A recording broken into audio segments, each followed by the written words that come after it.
All right, let's talk about COVID vaccines. Because getting your next shot, well, that might be about to get a whole lot different. A major policy shift just happened in the US, and we're going to break down exactly what it means for you. So, is getting a COVID vaccine actually about to become more complicated?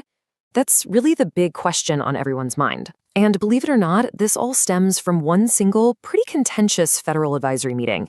So, what exactly went down? And more importantly, how is it going to affect you? Let's dive in.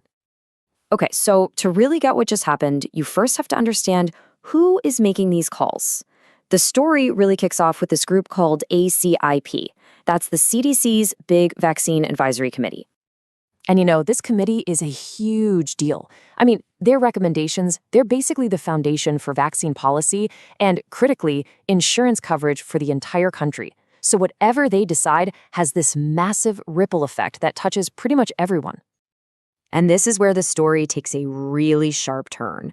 The entire ACIP panel was replaced. And the new members, well, they were handpicked by the health secretary, Robert F. Kennedy Jr.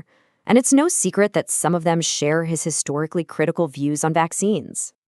I mean, just look at this past statement from the health secretary himself. It really puts into perspective what was at stake here. So with that as the backdrop, you can imagine that a lot of experts were kind of holding their breath, bracing for this new committee to make some pretty drastic changes to COVID booster access.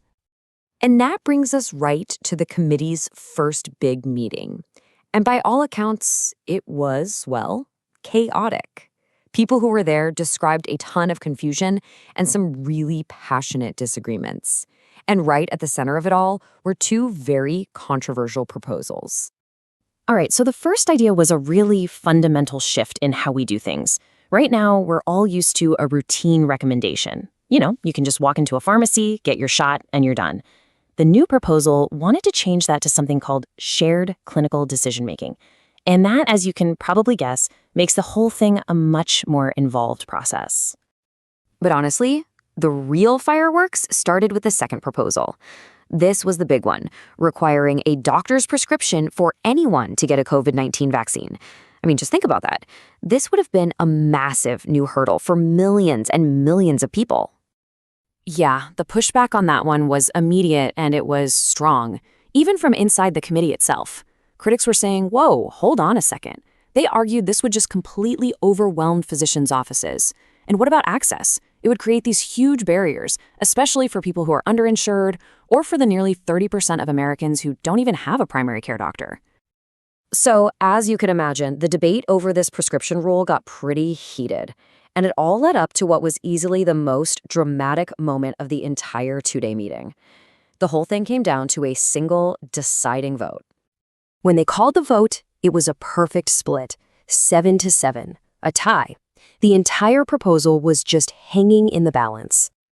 So, with the committee deadlocked, it all came down to the chairman, Martin Kulldorff. He cast the deciding vote. A no.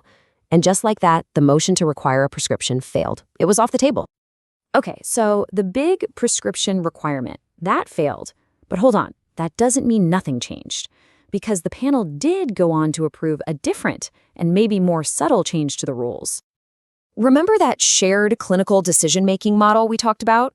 Well, the committee voted to adopt that for pretty much everyone under the age of 65. So what does that mean?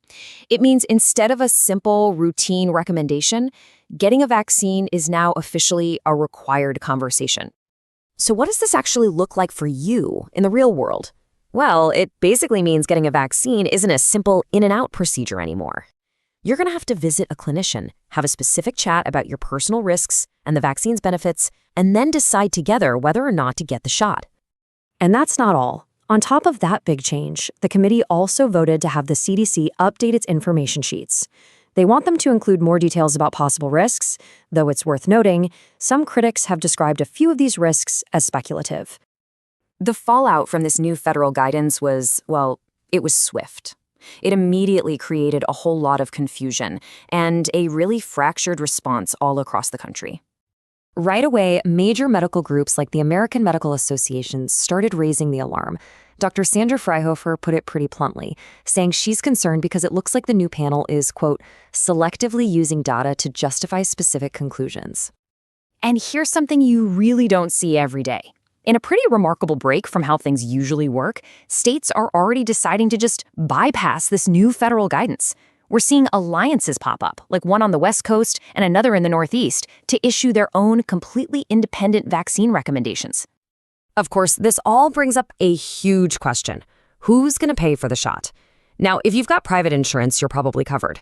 But this new recommendation, it creates a really murky gray area for public programs like Medicare and Medicaid. Their coverage is now much less clear. So what's the bottom line here? Well, experts are saying we're now looking at a really confusing patchwork of policies. And if that sounds familiar, it should. It's a lot like the early days of the vaccine rollout, where your ability to get a shot could literally depend on what state or even what county you live in.